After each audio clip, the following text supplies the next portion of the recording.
দিতে হবে host. Host করলে লাইভ দেওয়া যাবে। লাইভ শুরু হয়েছে। আমরা এখন শুরু করি আমাদের উপাসনা। ইম্মানুয়েল, জয় যিশু। খ্রিস্টতে প্রিয় সুধীজনেরা, এভরিডে প্রেয়ার গ্রুপের পক্ষ থেকে উপস্থিত সকলকে জানাই খ্রিস্টীয় প্রীতি, শুভেচ্ছা এবং ভালোবাসা। আমাদের স্বর্গস্থ পিতাকে আমরা কৃতজ্ঞতা জানাই, ধন্যবাদ জানাই যে তিনি আমাদেরকে বাঁচিয়ে রেখেছেন এবং সুস্থ স্বাস্থ্যে পৃথিবীর বিভিন্ন প্রান্ত থেকে এভরিডে প্রেয়ার গ্রুপের এই পবিত্র উপাসনায় তিনি আমাদেরকে যুক্ত করেছেন। আর আজ হচ্ছে নভেম্বরের 10 তারিখ 2025 খ্রিস্টাব্দ, সোমবার। আজকের এই উপাসনা পরিচালনা করছি আমি, রিক্তা সমদ্দার। উপস্থিত প্রত্যেককে স্বাগতম জানাবেন মিসেস ওমেগা মেন্ডেল পাঠক। প্রারম্ভিক প্রার্থনায় নিয়ে যাবেন মিসেস লাইলা শার্লিন শোলে। প্রশংসা এবং আরাধনা করবেন পাস্টর সিদ্ধার্থ জাম্বেল দাদা এবং তার পরিবার। আজ আমাদের মধ্যে প্রভুর বাক্যের পরিচর্যা করবেন পাস্টর জনসন সরকার। আপডেট জানাবো আমি, রিক্তা সমদ্দার। সমবেত প্রার্থনায় নিয়ে যাবেন মিসেস প্রমিলা বিশ্বাস। প্রভুর শেখানো প্রার্থনা এবং আশীর্বচন দেবেন পাস্টর জনসন সরকার এবং শেষের যে ফেলোশিপ তা পরিচালনা করবেন ইভাঞ্জেলিস্ট আইভান সমদ্দার। খ্রিস্টতে প্রিয় সুধীজনেরা, আমরা বাক্য থেকে একটি অংশ পাঠ করব, তারপর আমরা উপাসনার মূল অংশে প্রবেশ করব। গীত সংহিতা তার 8 গীতে আমরা দেখতে পাই যে আমরা সেখানে ঈশ্বরের মহিমা প্রকাশ পায়। আমাদের সদাপ্রভু লেখা আছে, হে সদাপ্রভু, আমাদের প্রভু, সমস্ত পৃথিবীতে তোমার নাম কেমন মহিমান্বিত। তুমি আকাশমণ্ডলের ঊর্ধ্বেও তোমার প্রভা সংস্থাপন করিয়াছ। তুমি শিশু ও দুগ্ধ পোষ্যদের মুখ হইতে শক্তির ভিত্তিমূল স্থাপন করিয়াছ। তোমার বৈরিগণ হেতুই করিয়াছ, যেন শত্রু ও বিপক্ষকে ক্ষান্ত করো। আমি তোমার অঙ্গুলি নির্মিত আকাশমণ্ডল, তোমার স্থাপিত চন্দ্র ও তারকামালা নিরীক্ষণ করি। বলি, মর্ত কি যে তুমি তাহাকে স্মরণ করো? মনুষ্য সন্তানই বা কি যে তাহার তত্ত্বাবধান করো? তুমি ঈশ্বর অপেক্ষা তাহাকে অল্পই ন্যূন করিয়াছ, গৌরব ও প্রতাপের মুকুটে বিভূষিত করিয়াছ। তোমার হস্তকৃত বস্তু সকলের উপর তাহাকে কর্তৃত্ব দিয়াছ। তুমি সকলেই তাহার পদতলস্থ করিয়াছ। সমস্ত মেষ ও গরু আর বন্য পশুগণ, শূন্যের পক্ষীগণ এবং সাগরের মৎস্য যাহা কিছু সমুদ্রগামী। হে সদাপ্রভু, আমার প্রভু, সমস্ত পৃথিবীতে তোমার নাম কেমন মহিমান্বিত। আমেন। এই সময় আসুন আমরা উপাসনার মূল অংশে প্রবেশ করি। শুরুতেই আমি অনুরোধ করি আমাদের শ্রদ্ধেয়া দিদি মিসেস ওমেগা মেন্ডেল পাঠককে এভরিডে প্রেয়ার গ্রুপের পক্ষ থেকে উপস্থিত সকলকে স্বাগতম জানানোর জন্য। ইম্মানুয়েল, সকলকে জয় যিশু। ঈশ্বরের মহান নামে ধন্যবাদ দিই, তিনি আমাদের জীবনে আবার আরেকটা দিন যোগ করেছেন এবং এই দিনের এই পর্যন্ত সুস্থ রেখেছেন, ভালো রেখেছেন এবং পৃথিবীর বিভিন্ন স্থান থেকে বিভিন্ন সময়ে আমরা প্রভুর চরণতলে তার ভক্ত সন্তানেরা এই এভরিডে প্রেয়ার গ্রুপের প্ল্যাটফর্মের মাধ্যমে উপস্থিত হতে পেরেছি। তারই প্রশংসা, গৌরব, আরাধনা, তার বাক্য শ্রবণ করব এবং তার কাছে আমাদের আবেদন নিবেদন রাখবো। তাই প্রভুকে গৌরব দিয়ে এখন এই উপস্থিত সকলকে, লাইভে যারা আছেন বা এখন যারা উপস্থিত হয়েছেন, পরবর্তীতে দেখবেন, সকলকে এভরিডে প্রেয়ার গ্রুপের পক্ষ থেকে বা আমার পরিবারের পক্ষ থেকে শুভেচ্ছা, স্বাগতম, ভালোবাসা, সম্মান, শ্রদ্ধা জানাই। আর আমরা এই এভরিডে প্রেয়ার গ্রুপে যারা যুক্ত হই, আমরা জানি যে এখানে আমাদের একটা অপূর্ব আশীর্বাদের সময় আমরা এই সময় কাটাই। তাই আমরা সকলে যেন আমাদের প্রিয়জনদের নিয়ে এতে যোগ দিতে পারি, আমরা সেই চেষ্টা করব বা অন্যের কাছে এই লিঙ্কটি শেয়ার করব, যেন অনেকে আমরা সেই আশীর্বাদ যা আমরা বিনামূল্যেই পাচ্ছি, ঘরে বসে বসে আমরা একটু সময় দিয়ে যদি প্রভুর চরণে বসতে পারি, প্রতিদিন তার ভক্ত সন্তানদের সঙ্গে আমরা একসঙ্গে মিলিত হচ্ছি, তার মনোনীত সন্তানদের মাধ্যমে প্রভুর বাক্য আমরা শুনছি, তার ব্যাখ্যা শুনছি, তার থেকে শিক্ষা গ্রহণ করছি এবং তার কাছে আমাদের যা কিছু প্রার্থনা তা আমরা প্রভুর চরণে রাখতে পারছি।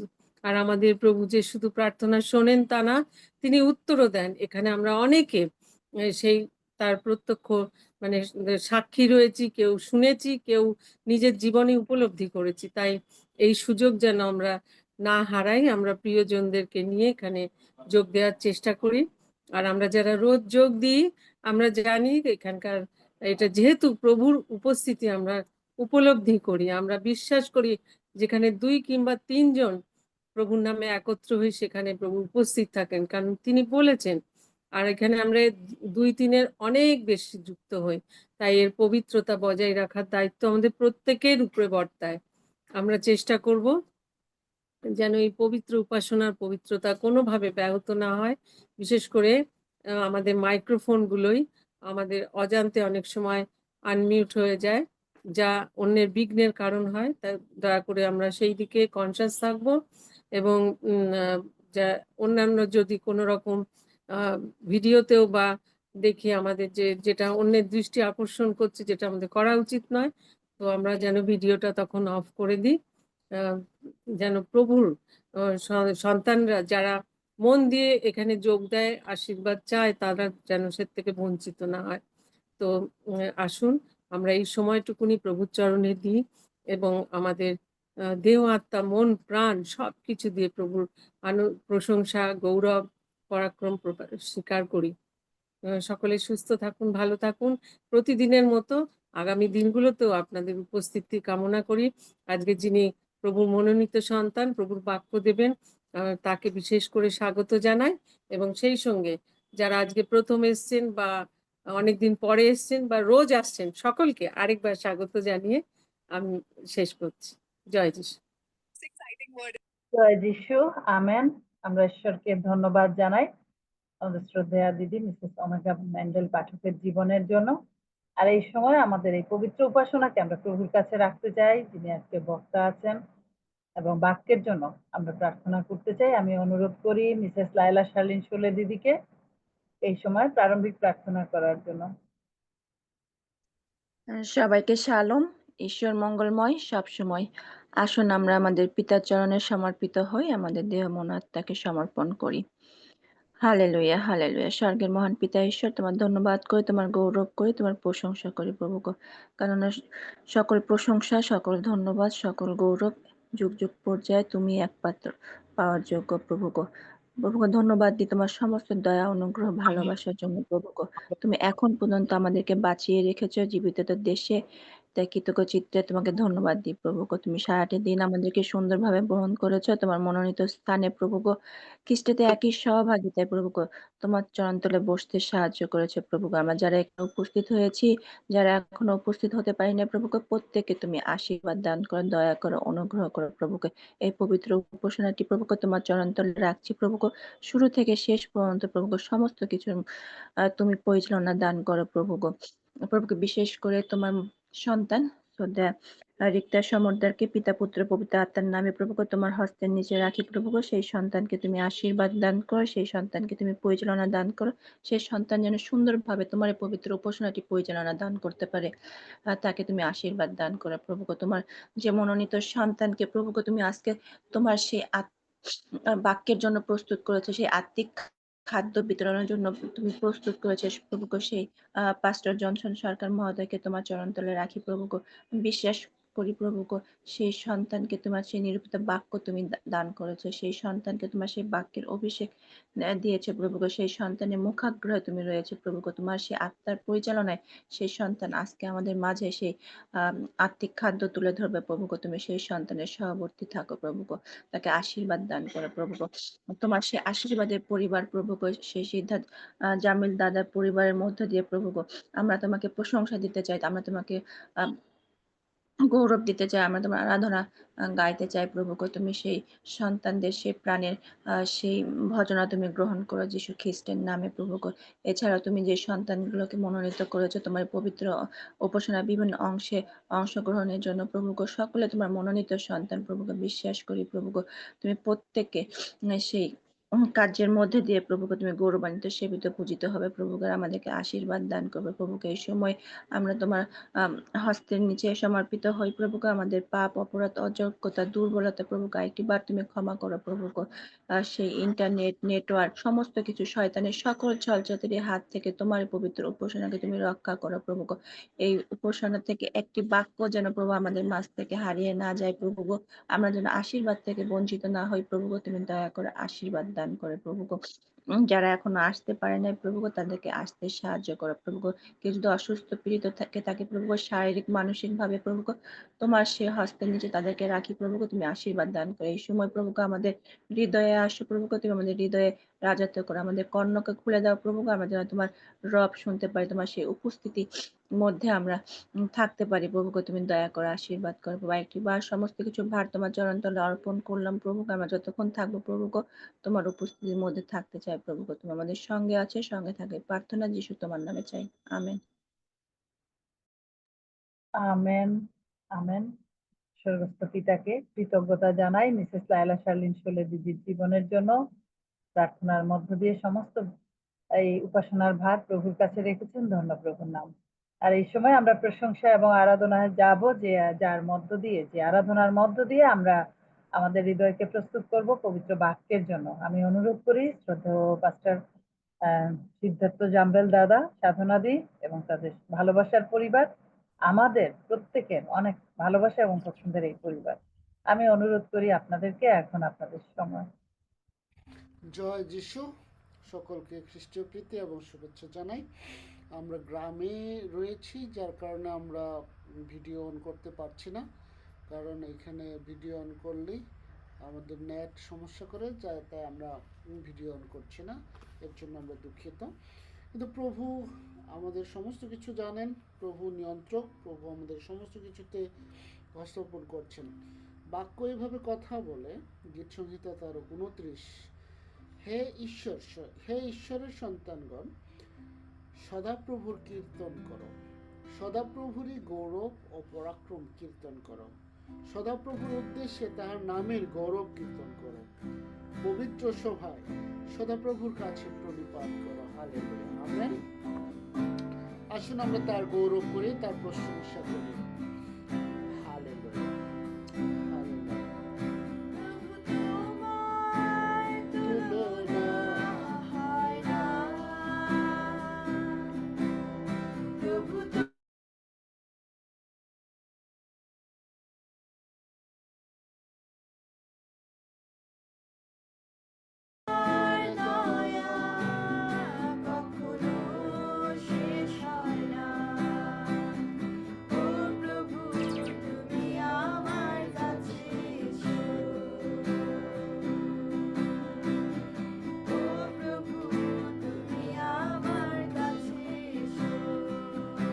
প্রভু তোমার তুলনা হয় না।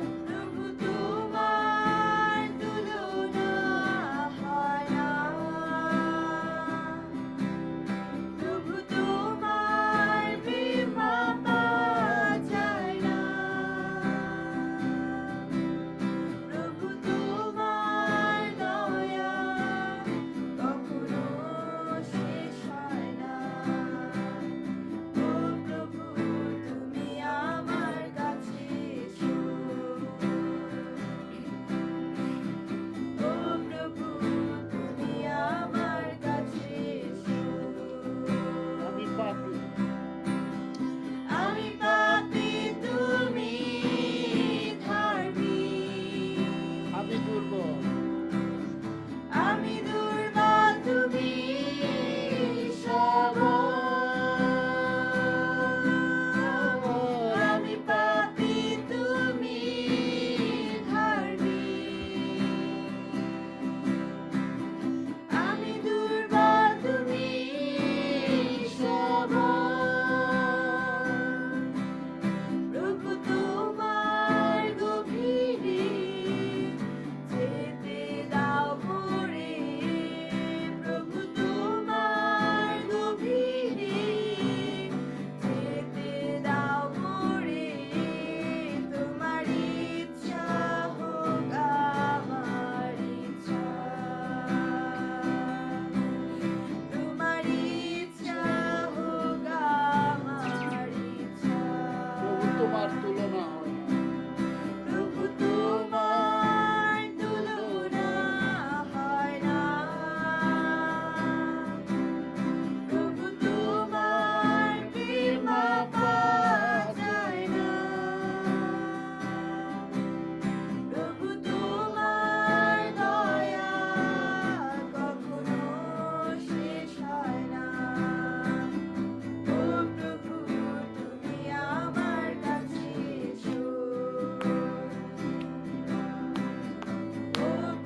সবল, আমি পাপী। আমি পাপী, তুমি ধার্মিক। আমি দুর্বল, তুমি সবল। হাত তুলে দিয়ে বলি আমি পাপী। আমি পাপী, তুমি ধার্মিক।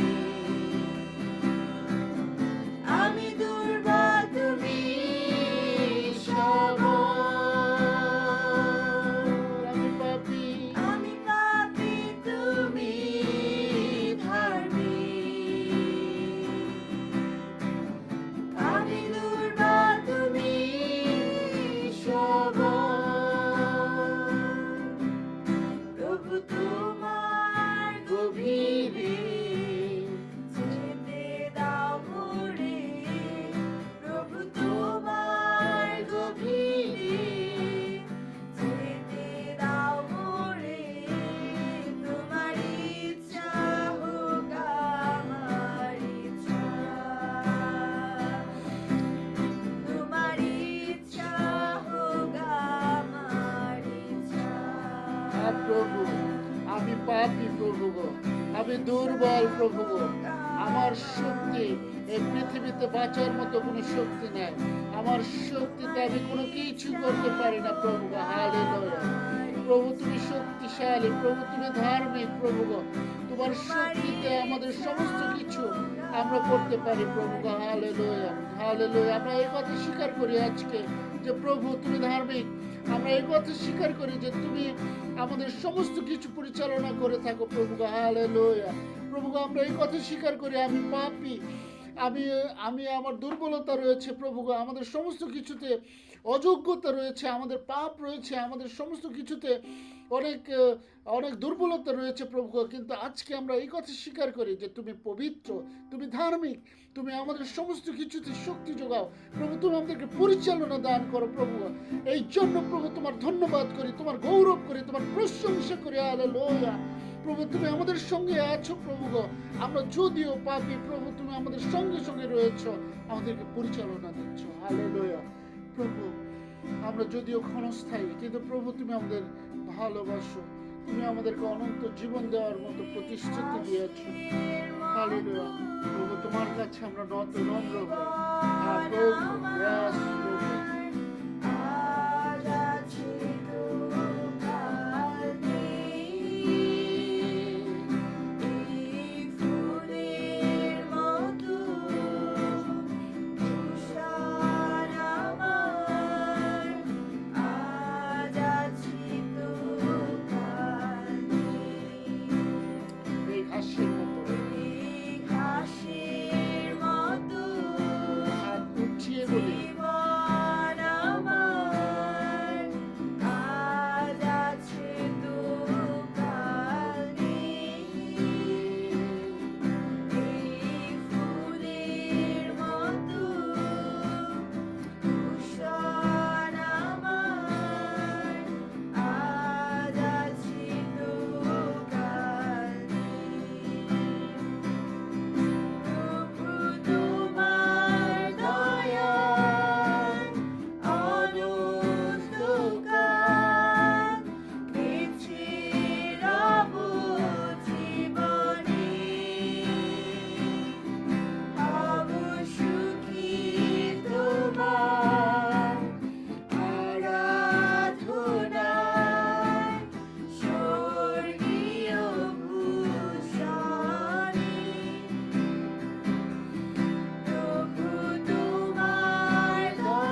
মৃতদের দেশে সদা প্রভুর মঙ্গল দেখিব। এমন বিশ্বাস যদি না করিতাম তবে আমার কি হইত? সদা প্রভুর অপেক্ষায় থাকো, সাহস করো, তোমার অন্তঃকরণ সবল হোক। হ্যাঁ, সদা প্রভুরই অপেক্ষায় থাকো। ইয়েস লর্ড, কেননা আমরা ঘাসের মতো, আমরা আজ আছি, কাল চলে যাব, কিন্তু অনন্তকালের একটা প্রতিশ্রুতি রয়েছে, প্রত্যাশা রয়েছে আমাদের প্রত্যেকজনের। হালেলুয়া, আমরা সেই দিনের জন্য প্রভুর কাছে সমর্পিত হই, যেন আমরা অনন্তকালের সেই পথে, সেই দিনে, সেই মুহূর্তে যেন পৌঁছতে পারি। হালেলুয়া, এখানে উপস্থিত প্রত্যেকজনকে প্রভু সেই আশ্বাস, সেই প্রত্যাশার, সেই দিনের প্রভু তুমি দান করো। হালেলুয়া, আমরা পাপী, অযোগ্য, কিন্তু প্রভু তুমি ধার্মিক। আমরা আরেকটি বার নিজেদের অধার্মিকতা স্বীকার করি প্রভু। এখানে প্রত্যেকজনকে তুমি আবার আত্মার পরিচালনা দান করো। ত্রাণ করতে যীশু খ্রিস্টের নামে, আমেন, আমেন। হালেলুয়া, ধন্য প্রভু, ধন্য তার দয়া। কি অসীম আশীর্বাদের মধ্য দিয়ে আমরা এই সময় পার করছি। অনেকে সুযোগ থাকা সত্ত্বেও এই সময়ে সদ্ব্যবহার করছে না, সুযোগ কিনে নিচ্ছে না, কিন্তু ঈশ্বর আমাদেরকে সেই সুযোগ দিয়েছেন যে আমরা এই সময়ে সমবেত হয়েছি, এবং যে আরাধনা, যে প্রশংসা, তা ধূপ আকারে প্রভুর কাছে পৌঁছে গেছে। আমাদের প্রত্যেকের হৃদয় প্রস্তুত হয়েছে পবিত্র বাক্যের জন্য, আত্মিক খাদ্য গ্রহণের জন্য। খ্রিস্টতে প্রিয় সুধীজনেরা, তার আগে আরেকটি বার স্মরণ করিয়ে দিই যে আমরা যেন আমাদের ধন্যবাদ এবং প্রার্থনার বিষয়গুলো লিখিত আকারে দিই। যদি এখন পর্যন্ত লিখে দিতে না পারি, বাক্য শুনতে শুনতে আমরা যেন আমাদের সমস্ত ধন্যবাদ এবং প্রার্থনার বিষয়গুলো লিখে দিই। আজ আমাদের সাথে পিতা ঈশ্বর যুক্ত করেছেন পাস্টর জনসন সরকার মহোদয়কে, এবং আমরা প্রতি মাসে একবার তার কাছ থেকে প্রভুর বাক্য শোনার সুযোগ পাই। আমি এই সময় অনুরোধ করি শ্রদ্ধেয় পাস্টর জনসন সরকারকে সামনে আসার জন্য। যদিও আমরা প্রত্যেকে তাকে চিনি, তারপরও উপাসনার নিয়ম অনুযায়ী সংক্ষিপ্তভাবে আপনি আপনার পরিচয় দেবেন, তারপর আপনি বাক্য পরিচর্যায় যাবেন। শ্রদ্ধেয় পাস্টর, এখন আপনার সময়। সকলকে শালোম আলাইকুম, পিস বি উইথ ইউ। প্রভুর শান্তি হোক। বিশ্বাস করি আপনারা সকলে পিতা ঈশ্বরের দয়াতে ভালো আছেন, সুস্থ আছেন। আমি পাস্টর জনসন সরকার, আমি LYN চার্চের একজন পাস্টর। আর আমি বিভিন্ন জায়গাতে প্রচার করি, আপনারা জানেন। আর আপনাদের এখানে নতুন নয়, আগে অনেকবার প্রচার করেছি ঈশ্বরের দয়াতে। তো বিশ্বাস করি যে আজকের প্রচারটি আপনাদের ভালো লাগবে। আচ্ছা, তো আজকে আমি যে বিষয়টা নিয়ে প্রচার করব সেটা আমি শেয়ার করছি। আমার আজকে একটু লাইট একটু প্রবলেম হয়েছে।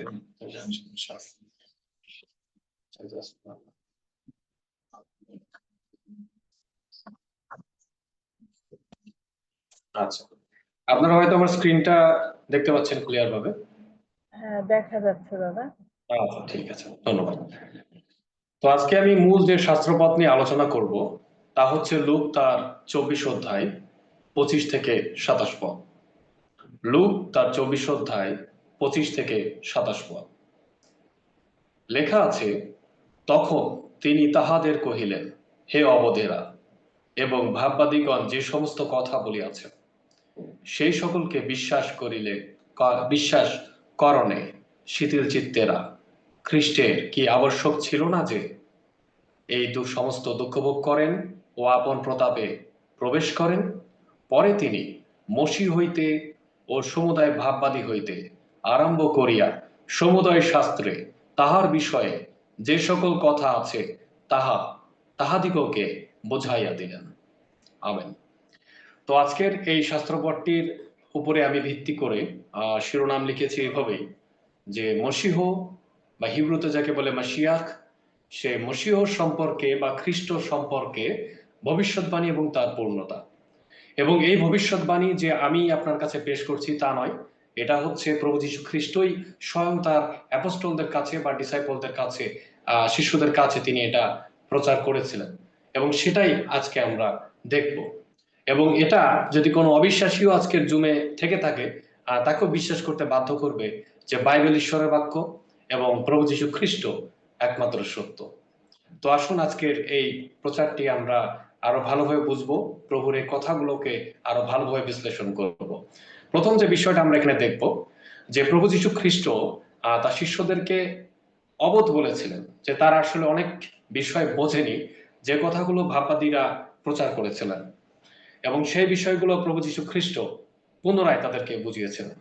এবং তিনি কি করেছেন দেখুন তো, মসীহ হতে সমুদয় ভাববাদী আরম্ভ করিয়া সমুদয় শাস্ত্রে তাহার বিষয়ে যে সকল কথা আছে তাহা তিনি তার শিষ্যদেরকে বুঝিয়ে দিয়েছিলেন।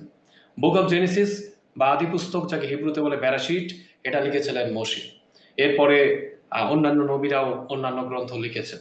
তো প্রভু যীশু খ্রিস্ট শুধু বলেছেন যে এমন না আমার বিষয়ে শুধুমাত্র একটা জায়গায় লেখা আছে, তা নয়। তিনি বলেছেন মসীহ থেকে শুরু করে সমুদয় শাস্ত্রে তাহার বিষয়ে অনেক ভবিষ্যৎবাণী আছে, এবং সেই সমস্ত ভবিষ্যৎবাণীগুলো তিনি তাদেরকে বুঝিয়ে দিয়েছিলেন। তো আজকে আমরা সেই ভবিষ্যৎবাণী এক এক করে দেখব, যেটা আমাদের বিশ্বাসকে আরো শক্তিশালী করবে, আমি বিশ্বাস করি। প্রথম যে বিষয়টা, যে মসীহ অর্থাৎ খ্রিস্ট, আমি হিব্রু টার্মটা ব্যবহার করেছি যেহেতু তার নাম ছিল ইয়েশুয়া হামাশিয়াহ, তাকে মসীহ নামে সবাই চিনতেন। গ্রিকে সেটাকে ট্রান্সলেট করা হয়েছে খ্রিস্টোস হিসাবে, যেটা বর্তমানে আমরা বলি খ্রিস্ট। তো বিষয়টা হচ্ছে মসীহ যে কুমারীর গর্ভে জন্মগ্রহণ করবেন, এটা আজকে থেকে প্রায় 4000 বা 3500 বছর পূর্বে, না সরি খ্রিস্টপূর্ব, হ্যাঁ খ্রিস্টপূর্ব 4000 থেকে 35,000 সাল, না 3500, সরি দুঃখিত। তো দেখা যাচ্ছে 3500 সাল পূর্বে ভবিষ্যৎবাণী করা হয়েছিল যে পিতা ঈশ্বর বা ইয়াহওয়ে এলোহিম তিনি বলেছেন যে আমি তোমাতে ও নারীতে, তোমার বংশে এবং তাহার বংশে কি করব, শত্রুতা জন্মাবো। এখানে শয়তানকে উদ্দেশ্য করে পিতা ঈশ্বর এই কথাটি বলছিলেন, এবং নারীও সেখানে ছিলেন, দুইজনকে জড়িয়ে কথাটা বলা হয়েছে। তো শয়তানকে বলছে আমি তোমাতে এবং নারীতে শত্রুতা জন্মাবো, তোমার বংশে এবং তাহার বংশে কি করব, শত্রুতা জন্মাবো। তাহলে এখানে যে কথাটা বলা হচ্ছে যে নারীতে শয়তানের সাথে এবং কি হবে, নারীর বংশে কি হবে, শত্রুতা জন্মাবে, এবং এই শত্রুতাটা চলবে, এবং শয়তান কি করবে, তার পাদমূল চূর্ণ করবে, এবং কি হবে, যে আসবে, যে ব্যক্তিটা নারীর বংশে আসবে, সে শয়তানের মস্তককে চূর্ণ করবে। এই ভবিষ্যৎবাণীটা প্রথম আদি পুস্তক তার 3 অধ্যায়ে 15 পদে গড দি ফাদার, পিতা ঈশ্বর স্বয়ং এই প্রফেসিটা করেন মসীহের বিষয়, ঠিক আছে। এবং এই ভবিষ্যৎবাণীটা আরো ক্লিয়ার করে প্রভু যীশু খ্রিস্টের আগমনের পূর্বে, অর্থাৎ খ্রিস্টপূর্ব 700 সালে, ঠিক আছে। এটা বাইবেলটা যারা আসলে অনেকে খ্রিস্টান আছেন মনে করেন কি জানেন, যে বাইবেলটা আসলে একটাই গ্রন্থ, হয়তো একদিনেই লিখেছে বা যিশুর আমলেই সবাই লিখেছে, এরকম অনেকে কিন্তু মনে করে। বিষয়টা কিন্তু এরকম নয়। প্রভু যীশু খ্রিস্টের আগমনের পূর্বে ওল্ড টেস্টামেন্ট লেখা হয়েছে, সেটা আজকে থেকে অনেক বছর পূর্বে। তো প্রভু যীশু খ্রিস্ট সম্পর্কে খ্রিস্টপূর্ব, এটা তো খ্রিস্টাব্দে চলছি আমরা, খ্রিস্টপূর্ব 700 সালে কি হয়েছে, আরেকটি ভবিষ্যৎবাণী, সেম ভবিষ্যৎবাণীটি প্রফেট আইজায়া বা যিশায়াও তিনিও বললেন। তিনি বললেন কি, অতএব প্রভু তোমাদেরকে এক চিহ্ন দেবেন, দেখো এক হা আলমা, হিব্রুতে বলা হয়েছে হা আলমা, বা যেটাকে আমরা কন্যা বা কুমারী বলি, গর্ভবতী হইয়া পুত্র প্রসব করিবে, এবং তোমরা তাহার নাম ইম্মানুয়েল বা আমাদের সহিত ঈশ্বর রাখিবে। তাহলে দেখা যাচ্ছে এই ভবিষ্যৎবাণীটি করা হয়েছে অনেক পূর্বে, যখন প্রভু যীশু খ্রিস্ট পৃথিবীতে আসেননি, ঠিক আছে। প্রভু যখন পৃথিবীতে আসেননি তখন এই দুটি ভবিষ্যৎবাণী করা হয়েছে, তিনি নারীর বংশে জন্মগ্রহণ করবেন, যেটি শুনতে অবিশ্বাস্য মনে হতে পারে, ঠিক আছে, যে নারীর বংশে কিভাবে জন্মাবে, নারী থেকে তো বংশ তৈরি হয় না, পুরুষ থেকে বংশ তৈরি হয়, তো নারীর বংশে আসবে, এই প্রফেসিটা আগে থেকে বাইবেলে করা হয়েছে। এমনও হতে পারে সেই সময়কার মানুষেরা এটাকে হাসি তামাশায় নিয়েছে। এখনকার যুগে যদি বাইবেল বলে যে ভবিষ্যতে কোনো নারীর গর্ভে একটা সন্তান জন্ম নেবে, এখনকার যুগে যে খ্রিস্টানরা বা যে সমস্ত মানুষরা ধর্ম পালন করে না, তারা বলবে এসব ভণ্ডামি, এগুলো হচ্ছে জীবনে সম্ভব না, এটা কোনোদিনই সম্ভব নয়, ঠিক আছে। ঠিক তেমনি পূর্বেও এরকম ভবিষ্যৎবাণী করা হয়েছে যে তিনি কুমারীর বংশে জন্মগ্রহণ করবেন। এই কারণে খেয়াল করে দেখবেন যে প্রভু যীশু খ্রিস্ট তার মাকে কখনো মা বলেননি। আপনি গোটা বাইবেলে, গোটা নিউ টেস্টামেন্টে কোনো জায়গায় পাবেন না যেখানে যীশু খ্রিস্ট মরিয়মকে মা বলে ডেকেছেন, একটা স্টেটমেন্ট পাবেন না। কারণ কি, তিনি বারবার কি বলেছেন দেখবেন খেয়াল করে, হে নারী, তিনি বলেছেন হে নারী, গ্রিকে বলা হয়েছে গুনায়, ঠিক আছে। তো তিনি বলেছেন যে হে নারী, কেন তিনি বলেছেন জানেন? প্রথমত গুনায় শব্দটা হচ্ছে গ্রিকে আদরের ডাক, যেমন ইংরেজরা বলে মাই লেডি, হ্যাঁ এইভাবে করে তাদের স্ত্রীদেরকে সম্মান করে না, মাই লেডি বা এরকম কথা অনেকে ব্যবহার করে। ঠিক তেমনি প্রভু যীশু খ্রিস্ট গুনায় কথাটা ব্যবহার করতেন। কিন্তু দ্বিতীয় বিষয়টা হচ্ছে এই যে বাইবেলে আদি পুস্তক 3 অধ্যায় 15 পদে যে নারীর বংশ থেকে তিনি যে আসবেন, এটাকেও তিনি ক্লিয়ার করার জন্য তিনি সবসময় বলতেন কি, হে নারী, কারণ তিনি সেই বংশধর, ঠিক আছে, তিনি সেই বংশ থেকে এসেছেন, এই জন্য তিনি সবসময় মরিয়মকে বলতেন হে নারী। তো এখান থেকে এই ভবিষ্যৎবাণীটা পরিপূর্ণতা পায় যখন আমরা মথি সুসমাচারে আসি, লুকে সুসমাচারে আসি, তখন আমরা দেখতে পাই যে এই ভবিষ্যৎবাণীটি প্রথম শতাব্দীতে প্রভু যীশু খ্রিস্ট এসে পূর্ণ করেছেন। বাইবেলে স্পষ্টভাবে লেখা আছে যে এই সকল ঘটনা ঘটিল যেন ভাববাদী দ্বারা কথিত প্রভুর এই সমস্ত বাক্য পূর্ণ হয়। দেখো, একজন কন্যা গর্ভবতী হবে এবং পুত্র প্রসব করিবে এবং তোমরা তার নাম ইম্মানুয়েল রাখিবে। অনুবাদ করিলে ইহার অর্থ আমাদের সহিত ঈশ্বর। এখানে এখানে কন্যার জন্য বা নারীর জন্য যে শব্দটা ব্যবহার করা হচ্ছে তা হচ্ছে পার্থেনোস। পার্থেনোস শব্দের অর্থ হচ্ছে কুমারী, ঠিক আছে। তো এটা হচ্ছে খুব গুরুত্বপূর্ণ বিষয় যে এত বছর পরে দেখেন এই ভবিষ্যৎবাণীটা পূর্ণ হলো। প্রথম ভবিষ্যৎবাণী করা হয়েছে এদেন বাগানে, যখন হচ্ছে আদম এবং হওয়া ছিল এবং কেউ ছিল না, তখন এই ভবিষ্যৎবাণীটা করা হয়েছে। এবং তারপরে নবী যিশাইও তার সময়ের মধ্যে এই ভবিষ্যৎবাণীটা করলেন, এবং সত্যি তারও 700 বছর পরে প্রভু যীশু খ্রিস্ট 1 খ্রিস্টাব্দে তিনি পৃথিবীতে আসলেন এবং দেখা গেল কি এই ভবিষ্যৎবাণীকে তিনি পরিপূর্ণতা দান করলেন। তাহলে এটা কোনো কাকতালীয় বিষয় নয় যে আপনি চিন্তা করছেন যে হুট করে কেউ বলেছে আর হুট করে সেটা মিলে গিয়েছে, কারণ প্রভুর সঙ্গে কথা বলেছেন। দ্বিতীয় আরেকটা বিষয় আমরা দেখব যে তিনি কোথায় জন্মাবেন। চিন্তা করে দেখেন, বাইবেলে বলা হয় মসিহ, মসিহ যেটার অর্থ হচ্ছে অ্যানয়েটেড ওয়ান, অভিষিক্ত ব্যক্তি। তো আমি এই বিষয়টা একটু ক্লিয়ার করে দিয়ে তারপরে ভবিষ্যৎবাণীগুলো পড়বো। আসলে অ্যানয়েটেড ওয়ান বা যাকে মসিহ বা খ্রিস্ট বলা হয়, এই বিষয়ে বাইবেলে অনেক ভবিষ্যৎবাণী করা হয়েছে। এখন সেই ব্যক্তিটা ভবিষ্যতে কে হবে তা চেনার জন্য একটা এক্সাম্পল দিয়ে বলি। মনে করেন আপনাকে স্টেশনে পাঠানো হয়েছে একজন ব্যক্তিকে রিসিভ করার জন্য। এখন আমি আপনাকে কিছু ডিসক্রিপশন দিয়ে দিলাম যে ওই ব্যক্তিটা চশমা পরবে, ওই ব্যক্তিটার মাথায় একটা টুপি থাকবে, ওই লোকটা কালো ড্রেস পরে থাকবে, দেখবে পিঠে একটা ব্যাগ আছে। তাহলে কি হবে, আপনি বুঝতে পারবেন যে এটা হচ্ছে সেই ব্যক্তিটা, তাহলে আপনার রিসিভ করতে সুবিধা হবে। তার জন্য সদাপ্রভু ঈশ্বরও ভবিষ্যতে যে মসিহকে পাঠাবেন সে কেমন হবে, সে কোথায় জন্মগ্রহণ করবে, সে কি করবে না করবে, তাকে তোমরা কিভাবে চিনবে, সে কিভাবে জন্মাবে, সে কিভাবে মৃত্যুবরণ করবে, এ টু জেড কি করেছেন ওল্ড টেস্টামেন্টে তিনি ভবিষ্যৎবাণী করেছেন, যেন তার অনুসারীরা কখনো বিভ্রান্ত না হয়, তাকে চিনতে যেন কখনো ভুল না করে, ঠিক আছে। তো সেই কারণে এই ভবিষ্যৎবাণীগুলা তার বিষয়ে করা হয়েছে। এখন দেখেন তিনি কোথায় জন্মগ্রহণ করবেন সেটাও কিন্তু বাইবেলে ক্লিয়ার বলা ছিল। খ্রিস্টপূর্ব 700 থেকে 680 সাল আগেই, পূর্বে খ্রিস্টপূর্ব, মনে করেন এখন খ্রিস্টাব্দে আছি না, সেগুলো খ্রিস্টপূর্ব, প্রভু যীশু খ্রিস্টেরও আগে। প্রভু যীশু খ্রিস্টের আসার 700 বছর আগে থেকে দেখেন মিকাতে বলা হয়েছে, হে বেথলেহেম এফ্রাতা, তুমি জিহুদার সন্তানগণের মধ্যে ক্ষুদ্র বলিয়া অগণিতা, তোমা হইতে ইসরায়েলের মধ্য হইতে কর্তা হইবার জন্য আমার উদ্দেশ্যে এক ব্যক্তি উৎপন্ন হইবেন, প্রকাল হইতে অনাদিকাল হইতে তাহার উৎপত্তি। তাহলে দেখা যাচ্ছে মসিহ যে কোথায় জন্মগ্রহণ করবেন, বাইবেল বলছে, ওল্ড টেস্টামেন্ট বলছে তিনি বেথলেহেমে জন্মগ্রহণ করবেন, ঠিক আছে। বেথেল শব্দের অর্থ হচ্ছে হাউস অফ গড, বেথ শব্দের অর্থ বাড়ি, এল শব্দ হচ্ছে ঈশ্বর, ঈশ্বরের গৃহ, ঠিক আছে। বেথেল আমরা বলি না, বেথেল মানে হচ্ছে ঈশ্বরের গৃহ, হাউস অফ গড। তো বলা হচ্ছে এই বেথলেহেমে কি হবে, প্রভু যীশু খ্রিস্ট জন্মগ্রহণ করবে, বা যে মসিহ আসবে ভবিষ্যতে তিনি কোথায় জন্মগ্রহণ করবে, তিনি বেথলেহেমে জন্মগ্রহণ করবে। এবং এই ভবিষ্যৎবাণী প্রভু যীশু খ্রিস্ট আসারও 700 বছর পূর্বে লিপিবদ্ধ করা হয়েছে। মিকা ভাববাদী বা নবী তিনি উল্লেখ করেছেন 5 অধ্যায় 2 পদে। এবং সত্যি আমরা যখন মথি তার 2 অধ্যায় 1 পদ পড়ি তখন কিন্তু আমরা সেম জিনিসটাই দেখতে পাই যে খ্রিস্ট বা মসিহ তিনি কোথায় জন্মগ্রহণ করলেন, তিনি বেথলেহেমেই জন্মগ্রহণ করলেন, তিনি বেথলেহেমেই জন্মগ্রহণ করলেন, অন্য কোনো জায়গায় জন্মগ্রহণ করলেন না, ঠিক আছে। 700 বছর পূর্বের ভবিষ্যৎবাণী এইভাবে প্রভু যীশু খ্রিস্ট এসে পূর্ণ করলেন।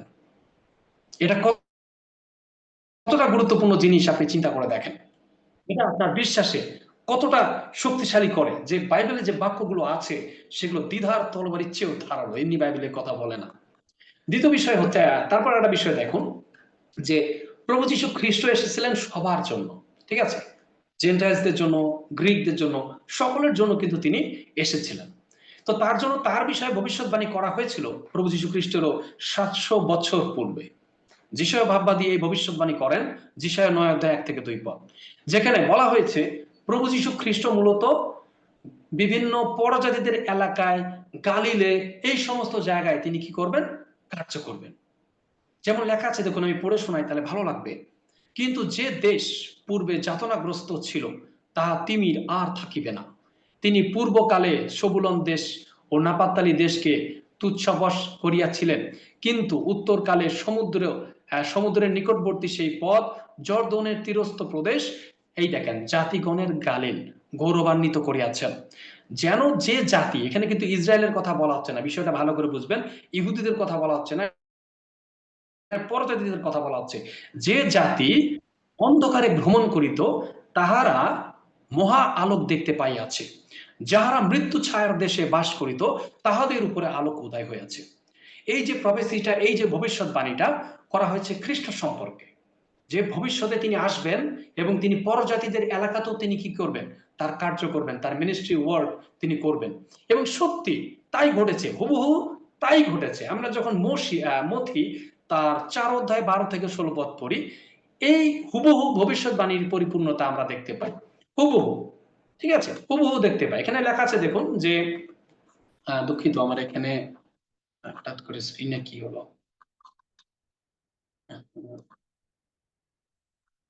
Sorry, just 1 minute.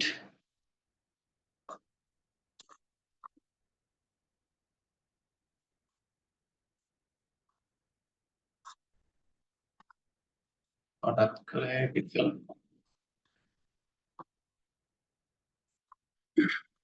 না, দুঃখিত, লাইনের সমস্যা হয়েছে, হঠাৎ করে অ্যাড করতে গিয়ে এই সমস্যাটা হচ্ছে। যাক, সমস্যা নেই, আবার শেয়ার দিচ্ছি। তো যাক, আপনারা হয়তো দেখতে পাচ্ছেন, দুঃখিত স্ক্রিনের শেয়ারিং এর সমস্যার কারণে। তো এখন বিষয়টা হচ্ছে যে দেখুন, এই প্রফেসিটা হুবহু প্রভু যীশু খ্রিস্ট পূর্ণ করলেন। এগুলো কোনো কাকতালীয় বিষয় নয়। আমি আপনাদেরকে এই জিনিসটা বারবার এই জন্য বলতে চাই যে আমরা খ্রিস্টিয়ানরা বেসিক্যালি মনে করি কি জানেন, যে বাইবেল হচ্ছে খালি যীশু এসেছিলেন, তার বিবরণগুলো দিয়েছে। কিন্তু বাইবেলে যে প্রফেসিগুলো যে এতটা শক্তিশালী এবং এতটা পরিপূর্ণতা লাভ করেছে, আপনি মানে অবাক হয়ে যাবেন এই বিষয়গুলো দেখলে। তো এখানে দেখা যাচ্ছে যে এই হুবহু ভবিষ্যৎবাণীটি প্রভু পূর্ণ করলেন। যেখানে দেখেন লেখা আছে যে পরে যোহন কারাগারে সমর্পিত হয়েছেন শুনিয়া তিনি গালিলে চলিয়া গেলেন, আর নাসরত ত্যাগ করিয়া সমুদ্র তীরে সুবুলন ও নাপাত্তলি অঞ্চলে স্থিত কফরনাহমে গিয়া বাস করিলেন, যেন যিশায় ভাববাদী দ্বারা কথিত এই শাস্ত্রবচন কি হয়? পূর্ণ হয়। ঠিক আছে, যে প্রফেসিটা একটু আগে আমি আপনাদেরকে দেখালাম, সেই ভবিষ্যৎবাণীটা তিনি পরিপূর্ণ করলেন। তাহলে এখন দেখুন যে প্রভু যীশু খ্রিস্ট যে পৃথিবীতে এসে যা কিছু করেছেন, এগুলো কিন্তু আগে থেকেই পিতা ঈশ্বরের প্ল্যান ছিল, এবং তিনি সেই কাজগুলোই করেছেন যেগুলো ভবিষ্যৎবাণী করা হয়েছিল, এবং তিনি সত্যি পরজাতিদের মধ্যে তিনি কাজ করেছেন সেই সময়। ঠিক আছে, এই ভবিষ্যৎবাণীটাকে তিনি পরিপূর্ণতা দান করেছেন। তারপরে আরো দেখেন, খ্রিস্টকে আমরা চিনব কি করে, সেটাকে জানার জন্য এটাও দেখানো হয়েছে বাইবেলে যে তিনি রাজা দাউদের বংশ থেকে আসবেন। তিনি কোথা থেকে আসবেন, কিভাবে জন্মগ্রহণ করবেন, কোথায় কাজ করবেন, এটাও বলা আছে না? তো এখন দেখেন বাইবেল আরো স্পষ্ট করে বলছে যে আমাদের মসীহ বা খ্রিস্ট তিনি রাজা দাউদের বংশধর হবেন, যেটা খ্রিস্টপূর্ব 1000 সাল পূর্বে ভবিষ্যৎবাণী করা হয়েছে 2 শমূয়েল তার 7 অধ্যায় 16 পদে। এখানে বলা হয়েছে, আর তোমার কুল ও তোমার রাজত্ব তোমার সম্মুখে চিরকাল স্থির থাকিবে, তোমার সিংহাসন চিরস্থায়ী হইবে। তাহলে এই ভবিষ্যৎবাণীতে বোঝানো হচ্ছে যে দাউদের তরফ থেকে যে রাজত্ব আসবে, এই রাজত্ব চিরকাল স্থায়ী হবে এবং এই রাজত্ব কখনো শেষ হবে না। ঠিক আছে, কোনো সাধারণ ব্যক্তি এটাকে পরিপূর্ণ দিতে পারবে না, এটাকে পরিপূর্ণ করতে পারবে না। কোনো সাধারণ ব্যক্তির দ্বারা এই ভবিষ্যৎবাণী পূর্ণ করা সম্ভব নয়। তার কারণে দেখুন বাইবেলে স্পষ্টভাবে লেখা আছে, অনেক রেফারেন্স আছে, যেমন লুক তার 1 অধ্যায় 32 থেকে 33, রোমিও 1:3, প্রকাশিত বাক্য 22:16, এগুলা পড়বেন, দেখতে পাবেন। তবে আমি লুক থেকে রেফারেন্সটা দিচ্ছি। এখানে বলা হয়েছে তিনি মহান হইবেন, আর তাহাকে পরাৎপরের পুত্র বলা যাইবে, আর প্রভু ঈশ্বর তাহার পিতা দাউদের সিংহাসন তাহাকে দিবেন। এই দেখেন, দাউদের সিংহাসন তাহাকে দিবেন, তিনি যাকব কুলের উপরে যুগে যুগে রাজত্ব করিবেন, তার রাজ্যের কখনো শেষ হইবে না। তাহলে এখান থেকে প্রফেসিটা ক্লিয়ার যে প্রভু যীশু খ্রিস্টই হচ্ছে দাউদের মূল বংশধর এবং তিনি হচ্ছেন চিরকাল ধরে তার এই সিংহাসনকে স্থায়ী করবেন। তো মসিহই হচ্ছে এটা পরিপূর্ণতা করবেন, এটা বাইবেলে স্পষ্ট বলা হয়েছে। তো আমরা এটাও বুঝতে পারছি যে তিনি আসলে কোন বংশধর হয়ে আসবেন, এটাও বাইবেল বলছে, চিন্তা করে দেখো। হ্যাঁ, আবার আরো আশ্চর্যজনক বিষয় যে বাইবেল আমাদেরকে বলছে যে যখন মসিহের বিচার করা হবে, মসিহ সেই সময় না নিজেকে রক্ষা করার জন্য বা ডিফেন্স করার জন্য মুখ খুলবেন না। যেমন আমাদেরকে যখন কেউ দোষারোপ করে, আমরা কি করি? বাঁচার জন্য আমরা কি বলি? নিজেদের তরফ থেকে ডিফেন্স করি, আমরা বলি যে না আমি এটা করি নাই, ও এটা করছে, বা এভাবে করে আমরা কি করি? নিজেদেরকে রক্ষা করার জন্য কথা বলি। কিন্তু বাইবেলে বলা হয়েছে খ্রিস্ট বা মসিহ তিনি কখনো নিজের ডিফেন্স করবেন না, তিনি নিজেকে বাঁচানোর জন্য কোনো কথা বলবেন না বিচারের সময়।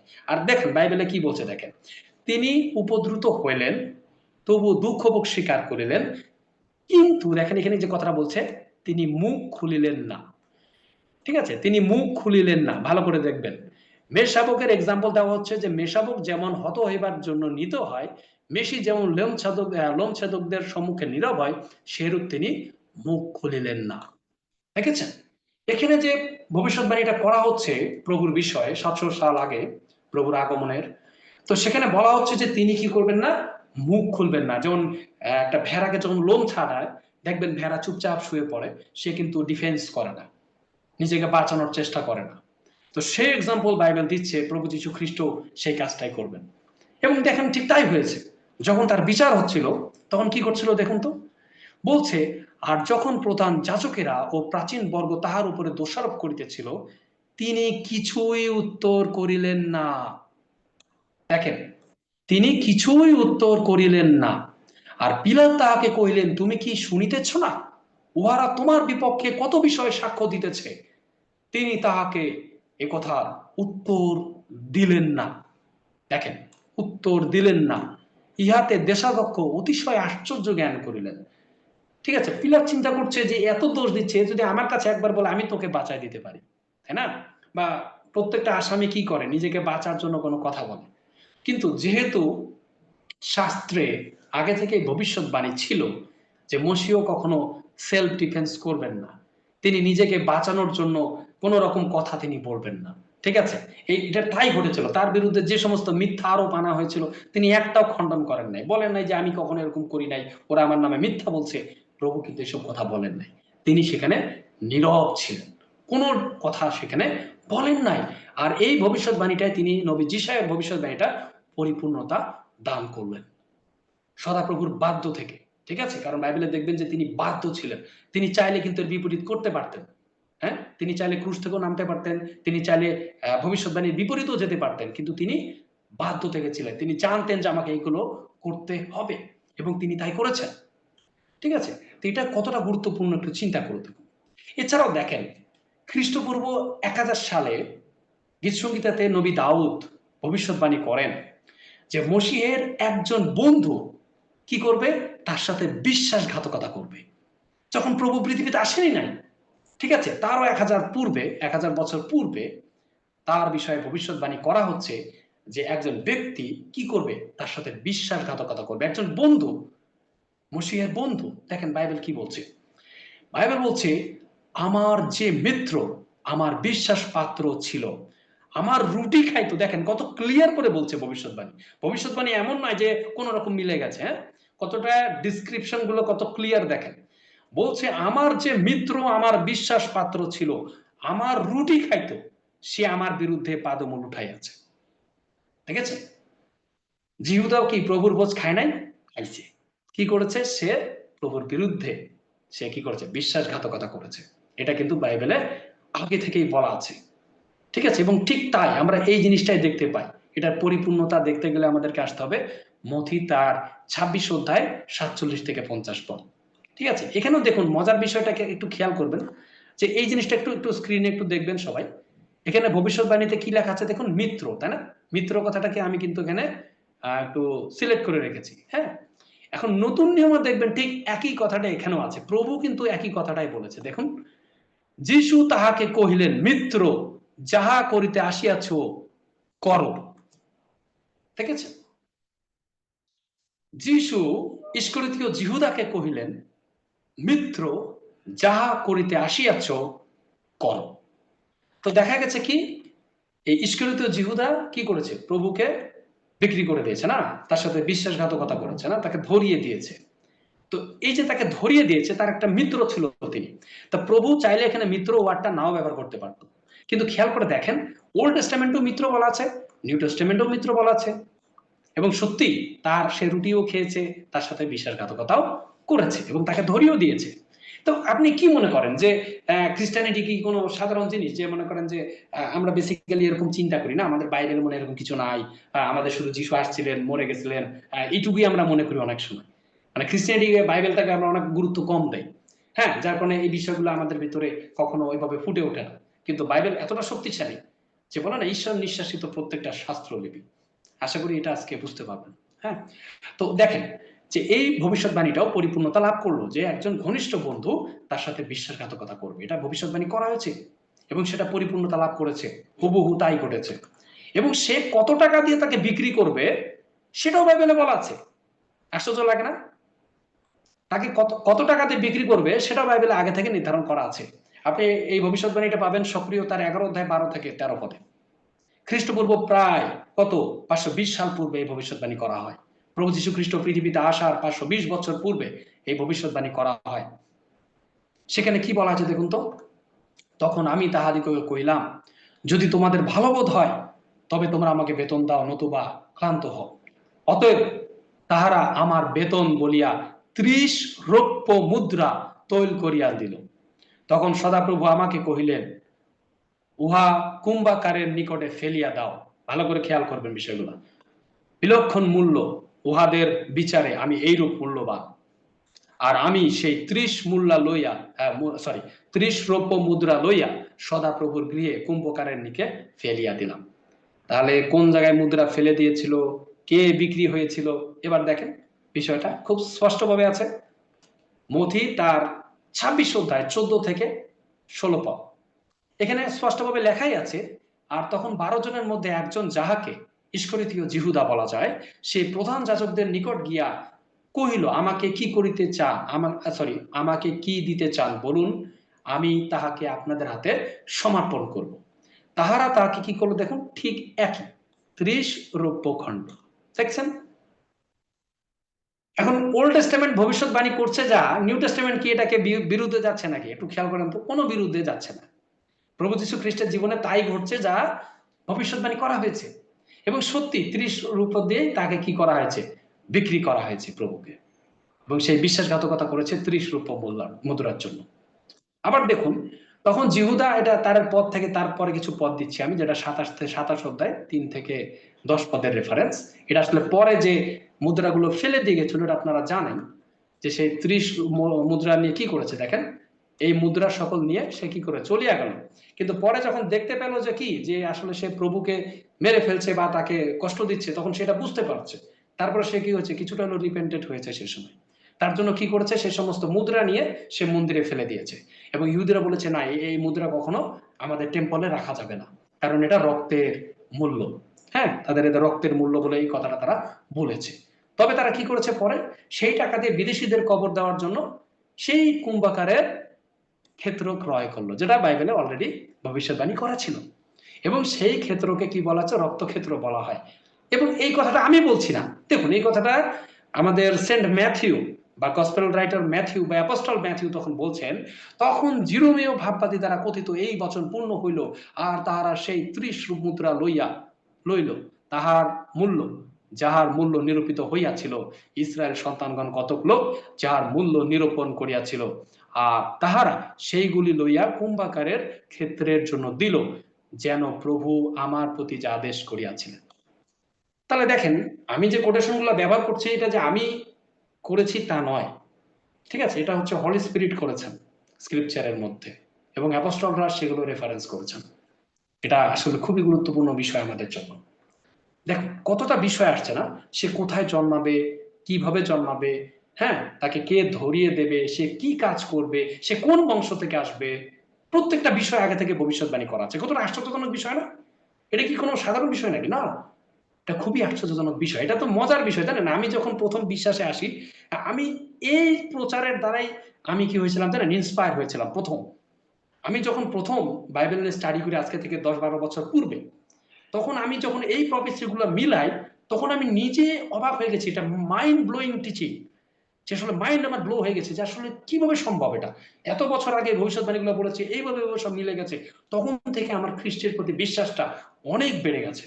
আশা করি যাদের বিশ্বাস কিছুটা হলেও দুর্বল, আমি বিশ্বাস করি যদি তারা এগুলো পড়ে বা বোঝে, তাদের বিশ্বাস অনেক শক্তিশালী হয়ে যাবে। তাদেরকে কেউ নড়াতে পারবে না, কোনো অন্য ধর্মে কনভার্ট করতে পারবে না, কখনোই না। তো তারপরে দেখুন যে আমার ভবিষ্যৎবাণী আর কয়টা আছে।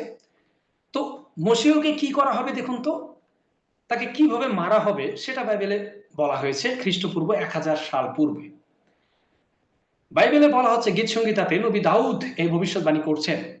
তিনি বলছেন, দেখুন যে গীত সংগীতা 22:16-তে, কেননা কুকুরেরা আমাকে ঘিরিয়াছে, দুরাচারদের মণ্ডলী আমাকে বেষ্টন করিয়াছে। কিভাবে মেরেছে দেখুন তো, তাহারা আমার হস্তপদ বিদ্ধ করিয়াছে, তাহারা আমার হস্তপদ বিদ্ধ করিয়াছে।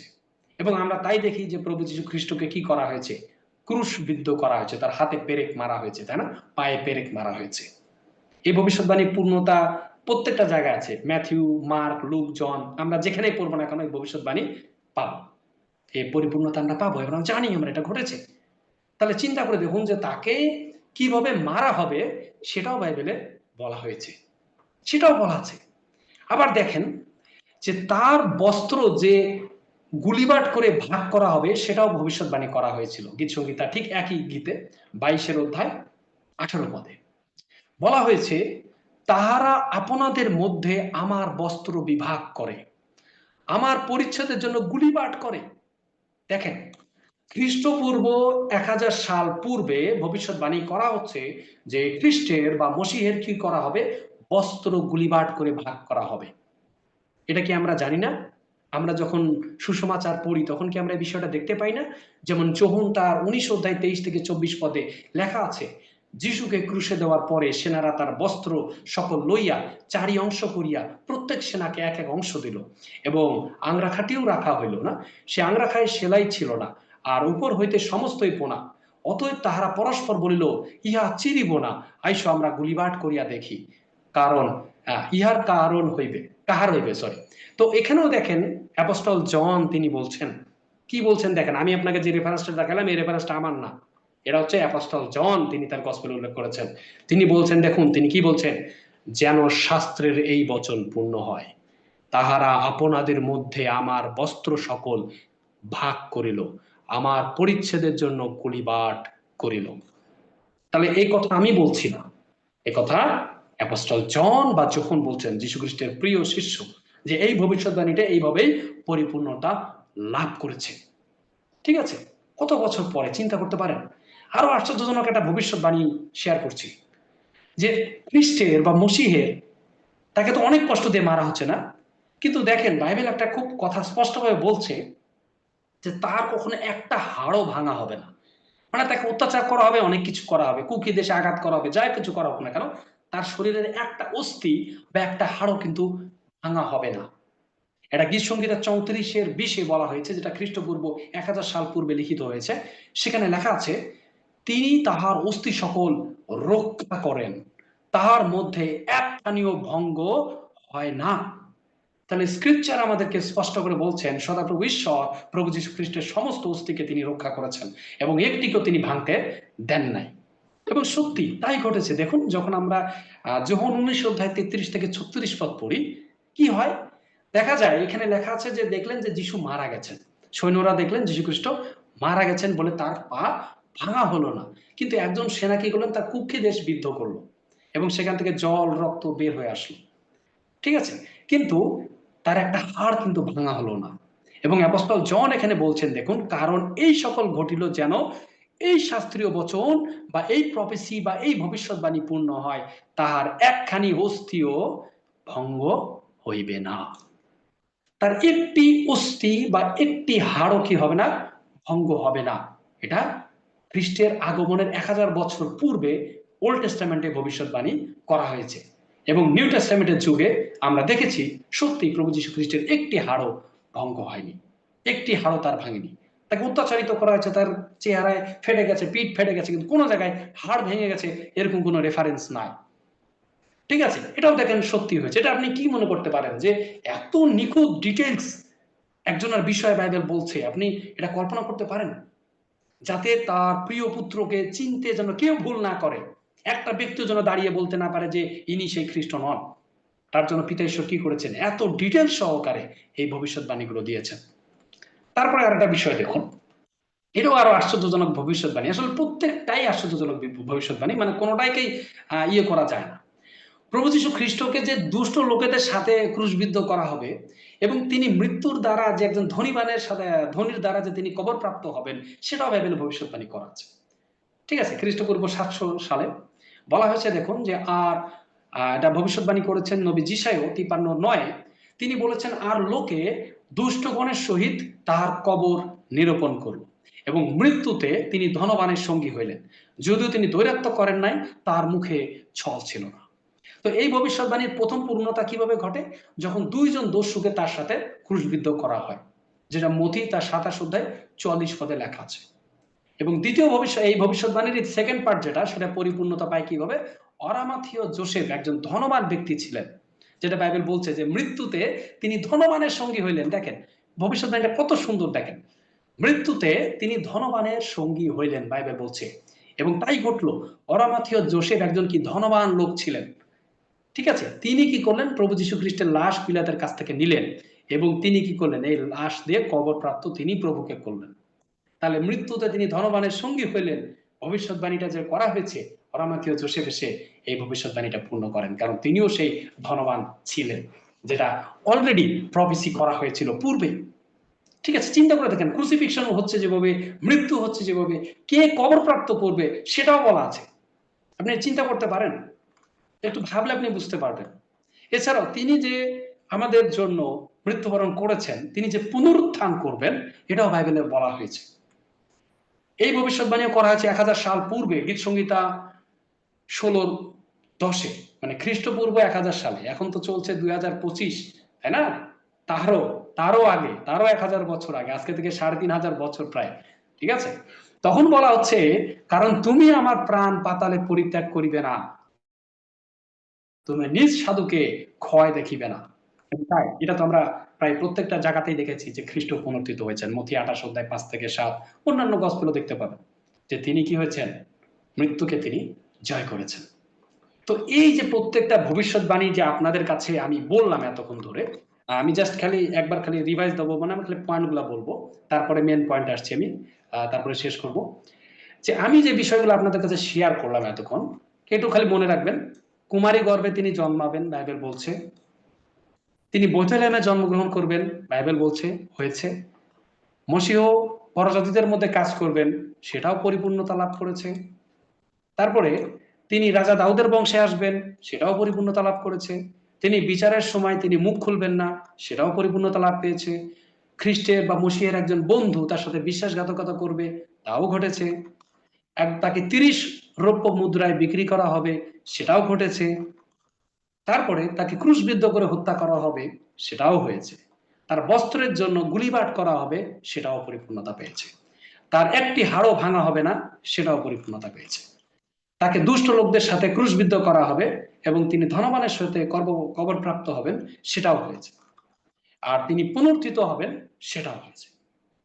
ঠিক আছে, তাহলে দেখেন, আমি চাইলে আরো অনেক ভবিষ্যৎবাণী ছিল, কিন্তু এগুলো আসলে এত অল্প সময় তো শেয়ার করা সম্ভব নয়। তার জন্য আমি 12টা মাত্র বেছে নিয়েছি, যাতে আপনারা বুঝতে পারেন আসলে যে বিষয়টা। এখন আপনি অনেক সময় মনে করতে পারেন যে ভাই, আপনি এই প্রচারগুলো হয়তো রিসার্চ করে নিয়ে এসেছেন কোনো জায়গা থেকে, হ্যাঁ, এরকম ভাবতে পারেন। কিন্তু আপনাকে আমি জিনিসটা প্রথমে বলেছিলাম যে আমি যে প্রচারটা করছি এটা আমি করছি না। এই প্রচারটা আজকে থেকে প্রায় 2000 বছর পূর্বে প্রভু যীশু খ্রিস্ট স্বয়ং করেছিলেন। কেন করেছিলেন দেখুন, আপনি এই রেফারেন্সটা খুব ক্লিয়ার পাবেন লুক তার 24 অধ্যায় 44 থেকে 48 পদে। এটা প্রভুই বলেছেন, দেখুন। পরে তিনি তাহাদের কহিলেন, তোমাদের সঙ্গে থাকিতে থাকিতে আমি যাহা বলিয়াছিলাম, আমার বাক্য এই। এখন বিষয়টা ক্লিয়ার করে বুঝবেন। মসির ব্যবস্থায়, অর্থাৎ তৌরাত, বা পেন্টাটুইক বা ল যেটাকে আমরা বলি, ঠিক আছে, আইন পুস্তক, এখানে বলছে কি মসির ব্যবস্থায় ও ভাববাদীগণের গ্রন্থে, ভাববাদীগণের গ্রন্থ কি বুক অফ নিভিম, যেটাতে নবীদের গ্রন্থ, যেমন জিসাইও জিরোমিও এদের কথাগুলো, ঠিক আছে, এবং কি গীত সংগীতায় কি বলছে, আমার বিষয়ে যাহা যাহা লিখিত আছে সেই সকল অবশ্যই কি হবে, পূর্ণ হবে। তাহলে এই রেফারেন্স প্রভু দিচ্ছেন যে আমার বিষয়ে কি কি বলা আছে, মসির ব্যবস্থায় লেখা আছে আমার নামে, আমার বিষয়ে ভাববাদীগণের গ্রন্থে লেখা আছে, এবং আমার বিষয়ে গীত সংগীতায় লেখা আছে, এবং যে যে ভবিষ্যৎবাণীগুলো আমার বিষয়ে লেখা আছে এই সবগুলা কি হবে, পরিপূর্ণতা পাবে, সবগুলা পূর্ণ হবে, এটা বাইবেল বলছে। এবং দেখেন তারপরে শিষ্যদেরকে কি করলেন, তিনি তাদের বুদ্ধিদ্বার খুলিয়া দিলেন যেন তারা শাস্ত্র বুঝতে পারেন। আজকে আপনাদের সামনে যে বিষয়টা আমি শেয়ার করছি, শিষ্যদের সামনেও ঠিক প্রভু এই বিষয়গুলোই শেয়ার করেছেন, যাতে তারাও এগুলো বুঝতে পারেন, এবং তারা পরে কিন্তু সেটা বুঝতে পেরেছিলেন। এবং দেখুন, এবং তাহাদেরকে পরে কি তিনি সামারি করলেন যে কি, এইরূপ লিখিত আছে যে খ্রিস্ট দুঃখ ভোগ করিবেন ও তৃতীয় দিনে মৃতদের মধ্য থেকে উঠিবেন, আর তাহার নামে পাপ মোচনার্থক মন পরিবর্তনের কথা সমগ্র জাতির কাছে প্রচারিত হবে, জেরুসালেম থেকে তা আরম্ভ করা হবে, তোমরা ইহার সাক্ষী। তা পুরাতন নিয়মে প্রভু যীশু খ্রিস্ট সম্পর্কে এই ভবিষ্যৎবাণীগুলো তার আগমনের হাজার হাজার বছর পূর্বে লেখা হয়েছে, ধারাবাহিকভাবে লেখা হয়েছে। এই ভবিষ্যৎবাণীগুলো পূর্ণতা যেটা হয়েছে এটা প্রমাণ করে যে যীশু খ্রিস্ট হচ্ছে ঈশ্বরের প্রতিশ্রুত সেই মাসিয়াক বা মসিয়, বা যাকে গ্রিকে আমরা বলি খ্রিস্ট, এবং তিনি একমাত্র পৃথিবীর ত্রাণকর্তা। এবং আমরা যে স্ক্রিপচার পড়ি, যে বাইবেল পড়ি, এটা হচ্ছে ঈশ্বর নিঃশ্বাসিত বাক্য, এবং এর মধ্যে ঈশ্বরের সত্য আছে, যা আমরা এখন অল্প আকারে হলেও সেটা বুঝতে পেরেছি। তো আমি বিশ্বাস করি যাদের মনে কোনো ডাউট আছে স্ক্রিপচার সম্পর্কে, তারাও যদি এই ভিডিওটা আরেকবার দেখে, তাদেরও বিশ্বাস হতে বাধ্য হবে, কারণ ঈশ্বরের বাক্যে সেই শক্তি আছে যে ঈশ্বর মানুষের হৃদয়কে পরিবর্তন করতে পারেন এবং আমাদেরকে দিনে দিনে উন্নত করতে পারেন। তাই ঈশ্বর তার নিজ বাক্যের মাধ্যমে আপনাদের সকলকে আশীর্বাদ ও রক্ষা করুন। আমেন। Amen, amen. ঈশ্বরের গৌরব করি এই সুন্দর বাক্যের জন্য, এবং তিনি তার সন্তান পাস্টর জনসন সরকারকে পরাক্রমের সাথে ব্যবহার করেছেন, যে আমরা আজকে ঈশ্বর প্রদত্ত সেই বাক্যের মধ্য দিয়ে জানতে পারলাম যে আমাদের প্রভু যীশু খ্রিস্ট ত্রাণকর্তা, তার পৃথিবীতে আগমন কোনো অলৌকিক ঘটনা নয়, কোনো কাকতালীয় ঘটনা নয়, সেটা ঈশ্বরের পরিকল্পনা, যে পরিকল্পনার বাস্তবায়িত রূপ দিতে বছরের পর বছর অপেক্ষা করতে হয়েছে। আর আমি কৃতজ্ঞ চিত্তে ঈশ্বরকে ধন্যবাদ দেই যে আমরা সেই সৌভাগ্যবান যে আমরা প্রভু যীশুকে আমাদের জীবনে ত্রাণকর্তা হিসাবে পেয়েছি। কারণ এর আগেও এরকম প্রেমময় কেউ পৃথিবীতে আসেননি, পরবর্তীতেও কেউ সেরকম আসবেন না, যে পাপীদের জন্য নিজের প্রাণ দেন এবং তার দেহ দ্বারা, রক্ত দ্বারা, তার মূল্য দ্বারা আমাদেরকে কিনে নিয়েছেন, ঈশ্বরের সন্তান হওয়ার সেই অধিকার দিয়েছেন তার রক্তর ধারা দ্বারা। ঈশ্বর এই বাক্যের মধ্য দিয়ে বিশ্বাস করি আমাদের প্রত্যেককে প্রচুর আশীর্বাদ করেছেন। আমরা বক্তা শ্রোতা উভয়েই সঞ্জীবিত হয়েছি। ঈশ্বরকে আরেকটি বার কৃতজ্ঞতা জানাই যে তিনি পরাক্রমের সাথে ব্যবহার করছেন শ্রদ্ধেয় পাস্টর জনসন সরকার মহোদয়কে, এবং প্রতি মাসে তিনি আমাদেরকে সুন্দর বাক্যের মধ্য দিয়ে আপ্যায়িত করছেন। ধন্য প্রভু। অনুরোধ করি দাদা, দয়া করে শেষ পর্যন্ত থাকবেন, আমরা ফেলোশিপে আবারও আপনার কাছে ফিরে আসব। ধন্যবাদ। আমি এই সময় স্বর্গস্থ পিতাকে ধন্যবাদ দিই যে বিগত 5 দিন আজকে পর্যন্ত পাস্টর সুনাম হালদার দাদা মডারেটরের দায়িত্ব পালন করে এসেছেন, এবং তার পক্ষে মিসেস ওমেগা মেন্ডেল পাঠক দিদি আপডেট জানিয়েছেন। যারা এই 5 দিন বিভিন্ন অংশে অংশগ্রহণ করেছেন, এবং আজকে পর্যন্ত সকলকে কৃতজ্ঞতা জানাই। ঈশ্বর সবার জীবনের মধ্য দিয়ে গৌরবান্বিত হন, এবং আগামীকাল 11ই নভেম্বর থেকে 15ই নভেম্বর এই 5 দিন আমি মডারেটরের দায়িত্ব পালন করছি। আমি বিশ্বাস করি যে ঈশ্বরের সেই আশীর্বাদের সন্তানরা আমাদেরকে প্রতিনিয়তই সেই 5 দিন 5 দিন করে আমরা যে দায়িত্ব পাই সেই দায়িত্বে সহভাগিতা করে আসছেন। আর সেজন্যই এভরিডে প্রেয়ার গ্রুপ পরিবার আমরা একটি ভালোবাসা এবং সহভাগিতার পরিবার, যে আমরা প্রত্যেকে একই সহভাগিতায় ঈশ্বরের এই পবিত্র কাজকে সামনে এগিয়ে নিয়ে যাওয়ার সুযোগ পাচ্ছি। আসুন এই সময় আমরা আগামীকালের আপডেট জেনে নেই। আগামীকাল 11ই নভেম্বর 2025 খ্রিস্টাব্দ মঙ্গলবার এভরিডে প্রেয়ার গ্রুপের পবিত্র উপাসনা পরিচালনা করবেন মিসেস সুবর্ণা বিশ্বাস। সবাইকে স্বাগতম জানাবেন মিসেস রোজি সজ্জন। প্রারম্ভিক প্রার্থনায় নিয়ে যাবেন মিসেস শিলা হিলারি। প্রশংসা এবং আরাধনা করবেন ইভাঞ্জেলিস্ট পল জয়ন্ত সরেন। প্রভুর বাক্যের পরিচর্যা করবেন শ্রদ্ধেয় রেভারেন্ড ক্রিস্টোফার অধিকারী। আপডেট জানাবো আমি রিক্তা সমদ্দার। সকল ধন্যবাদ এবং প্রার্থনার বিষয় নিয়ে প্রার্থনা করবেন মিসেস সিসিলিয়া সমদ্দার। প্রভুর শেখানো প্রার্থনা আশীর্বচন দেবেন শ্রদ্ধেয় রেভারেন্ড ক্রিস্টোফার অধিকারী এবং শেষের যে সহভাগিতা সেই অংশটি পরিচালনা করবেন মিসেস রেবেকা বিশ্বাস। আমরা আগামীকালও বাংলাদেশ সময় 9টা 30 এভরিডে প্রেয়ার গ্রুপের এই পবিত্র উপাসনায় যুক্ত হব এবং প্রতিদিন যেভাবে ঈশ্বর তার সেই পবিত্র বাক্যের মধ্য দিয়ে আমাদেরকে সঞ্জীবিত করছেন, বিশ্বাস করি আগামীকালও তার দয়া এবং করুণায় আরাধনা, প্রার্থনা এবং বাক্যের মধ্য দিয়ে আমরা প্রচুর রূপে আশীর্বাদ লাভ করব। তাই খ্রিস্টেতে প্রিয়জনেরা, সেই আশীর্বাদের অংশীদার শুধুমাত্র আমরা নিজে যেন না হই, কিন্তু আমাদের বন্ধু বান্ধব প্রিয়জন তারাও যেন এই এভরিডে প্রেয়ার গ্রুপের উপাসনায় অংশগ্রহণ করতে পারেন এবং নিজের সেই তালন্তকে যেন প্রভুর রাজ্যের কাজে ব্যবহার করতে পারেন, সেজন্য আমরা উৎসাহিত করব অন্যান্যকে এবং জুম লিঙ্কটি শেয়ার করে দেব। ঈশ্বর সবার জীবনের মধ্য দিয়ে গৌরবান্বিত হন। আমেন। এই সময় আমরা চলে যাব সমবেত প্রার্থনায়। বিশ্বাস করি ইতিমধ্যেই প্রত্যেকে যার যার ধন্যবাদ এবং প্রার্থনার বিষয়গুলো লিখে দিয়েছেন। আমি অনুরোধ করি শ্রদ্ধেয়া দিদি মিসেস প্রমীলা বিশ্বাস সমস্ত বিষয় নিয়ে প্রার্থনা করবেন এবং সমবেত প্রার্থনার পরপরই প্রভুর শেখানো প্রার্থনা আশীর্বচন দেবেন শ্রদ্ধেয় পাস্টর জনসন সরকার। মিসেস প্রমীলা বিশ্বাস দিদি, এখন আপনার সময়।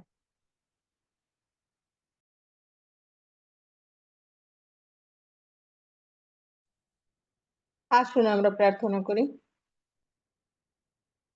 জীবন্ত প্রেমময় স্বর্গের পিতা, আমরা যিশু নামে তোমার ধন্যবাদ দিই যে তুমি আমাদেরকে এখনো পর্যন্ত বাঁচিয়ে রেখেছো, সুস্থ সুন্দরভাবে রেখেছো এবং তোমার গৌরব করার সুন্দর সুযোগ আমাদের করে দিয়েছো এভরিডে প্রেয়ার গ্রুপের মধ্য দিয়ে। তাই কৃতজ্ঞতা জানাই, ধন্যবাদ জানাই যে প্রভু অনেকেই এই সুযোগ পায়নি, কিন্তু আমরা এই সুযোগ পেয়েছি, তুমি আমাদের আশীর্বাদ করেছো। তাই এ সময় আমাদের প্রত্যেকটি প্রাণ তোমার হস্তে সমর্পিত হই। তুমি আমাদের প্রত্যেককে আশীর্বাদ দান করো। তোমার দৃষ্টিতে যে অন্যায়, অপরাধ, পাপ, মন্দতা আমাদের মাঝে দেখেছো, সেগুলো তুমি ক্ষমা করে দাও। তোমার প্রিয় পুত্র প্রভু যীশু খ্রিস্টের রক্তে আরেকটি বার আমাদের ধুয়ে মুছে শুচি পবিত্র করো, যেন আমরা শুচি হৃদয়ে, শুচি অষ্টাধারের, শুচি অন্তঃকরণে তোমার গৌরব প্রশংসা করতে পারি। তুমি সেই আশীর্বাদ দান করো প্রভু। আজকে দিনের জন্য কৃতজ্ঞতা জানাই তোমাকে যে তুমি আমাদের জীবনে এই সুন্দর দিনটি দিয়েছো। আর আজকের উপাসনায় তুমি তোমার সন্তানের মধ্য দিয়ে সুন্দর শিক্ষা তুমি আমাদেরকে দিয়েছো।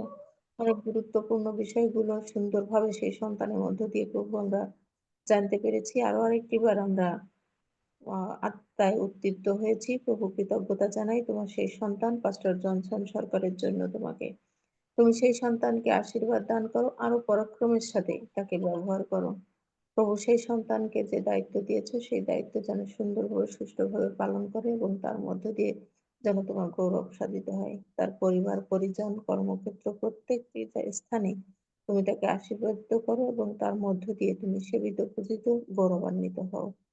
সর্ব বিষয়ে তার মঙ্গল করো, তো সদা সর্বদা তার সঙ্গে সঙ্গে থাকো। এভরিডে প্রেয়ার গ্রুপের জন্য তোমাকে ধন্যবাদ দেই যে তুমি এখনো পর্যন্ত চলমান রেখেছো। তোমার আশীর্বাদে এটি সম্ভব হয়েছে প্রভু। এভরিডে প্রেয়ার গ্রুপে আগামীকাল তোমার বাক্যের পরিচর্যা করার জন্য তুমি তোমার যে সন্তানকে মনোনীত করেছো, তোমার সেই সন্তান রেভারেন্ড ক্রিস্টোফার অধিকারীকে তোমার কাছে রাখি। তুমি তাকে আশীর্বাদ দান করো, তাকে সুস্থ রাখো, সুরক্ষা করে রাখো, যেন সেই সন্তান সুস্থ সুন্দরভাবে থেকে তোমার দেওয়া দায়িত্ব সুন্দরভাবে পালন করতে পারেন।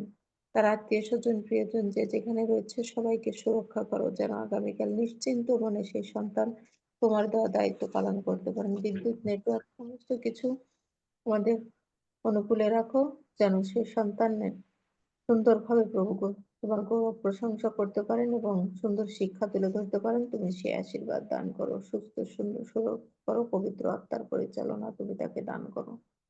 গ্রুপ পরিচালনার জন্য যারা কাজ করছেন তাদেরকে তোমার কাছে রাখি, তোমার পবিত্র আত্মার পরিচালনা দাও, যেন সেই সন্তানেরা সুস্থ সুন্দরভাবে থেকে তোমার দেওয়া দায়িত্ব সুন্দরভাবে সুষ্ঠুভাবে পালন করতে পারেন। বাংলাদেশ সহ পৃথিবীর সমস্ত দেশে শান্তির জন্য আমরা প্রার্থনা করি, তুমি আশীর্বাদ দান করো, প্রত্যেকটি স্থানে শান্তি প্রতিষ্ঠা করো। বাংলাদেশের রাজনৈতিক পরিস্থিতি স্থিতিশীল রয়েছে, প্রভু তুমি সুষ্ঠু রাজনীতি বাংলাদেশে দান করো।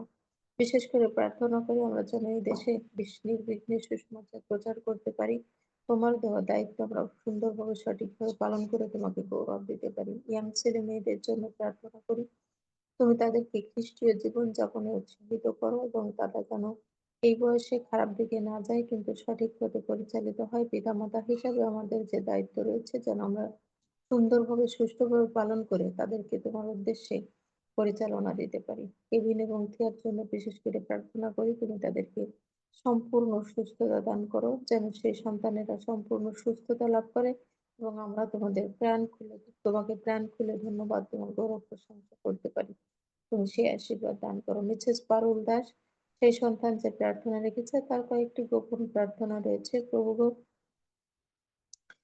তুমি আশীর্বাদ দান করো, যেন সেই সন্তান সেই প্রার্থনার উত্তর পেয়ে তোমার ধন্যবাদ, তোমার গৌরব, তোমার প্রশংসা করতে পারেন, তুমি সেই আশীর্বাদ দান করো। মিসেস ওমেগা ম্যান্ডেল পাঠক, সেই সন্তান তোমার ধন্যবাদ দিয়েছে, তোমার কৃপায় পরিবারের সকলকে নিয়ে সুস্থ শরীরে বেঁচে আছে।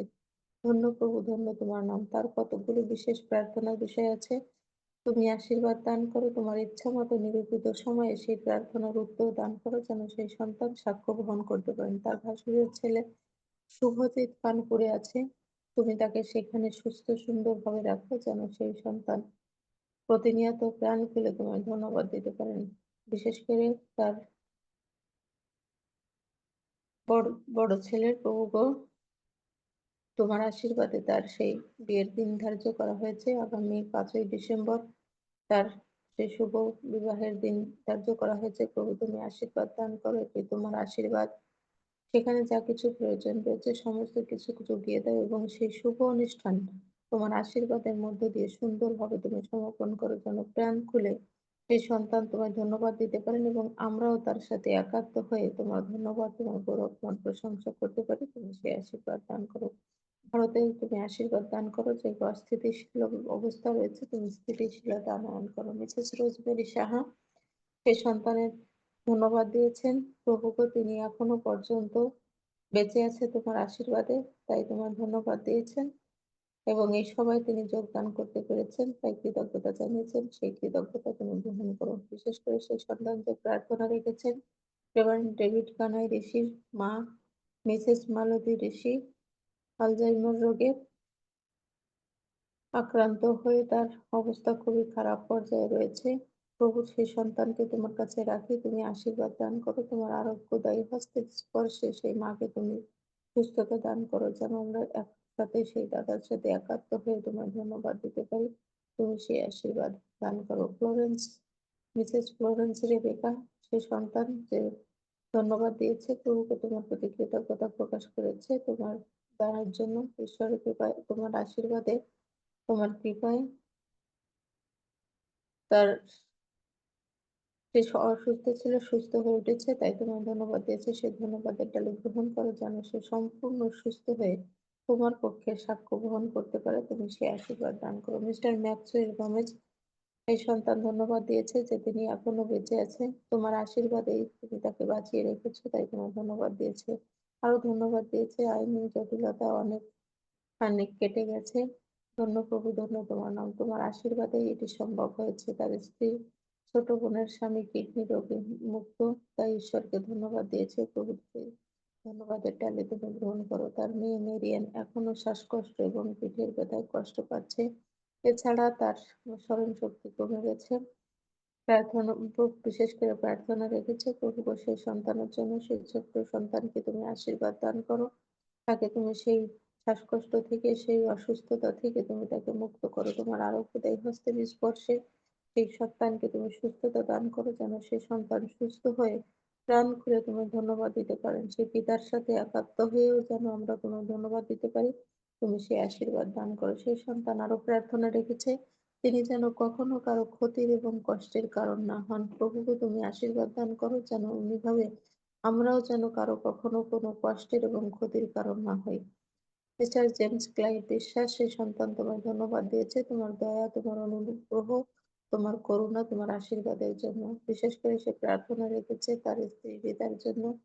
প্রভুকে সেই সন্তান প্রতিনিয়ত প্রার্থনা করে যাচ্ছে। প্রভুকে তোমার দয়া, তোমার অনুগ্রহের হস্ত তুমি তার প্রতি বাড়িয়ে দাও, যেন সেই সন্তান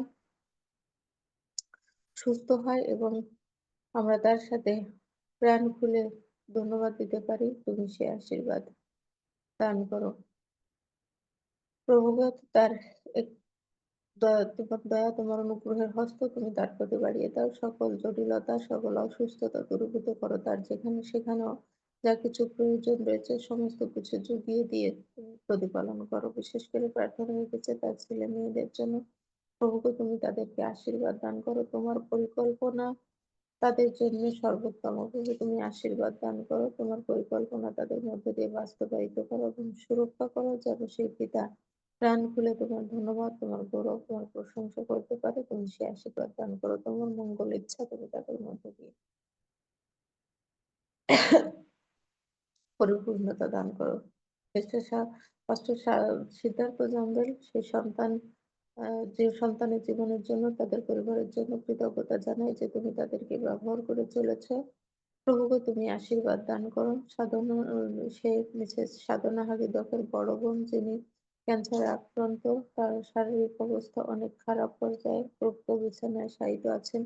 প্রভু আমরা তোমার কাছে বিশেষ করে বিনতি করি, তোমার ইচ্ছা তুমি সিদ্ধ করো। তোমার সেই দাসীকে তোমার আরোগ্যদায়ী হস্তের স্পর্শে প্রভু তুমি সুরক্ষা করো, সুস্থতা দান করো, যেন আমরা তোমার প্রাণ খুলে ধন্যবাদ দিতে পারি।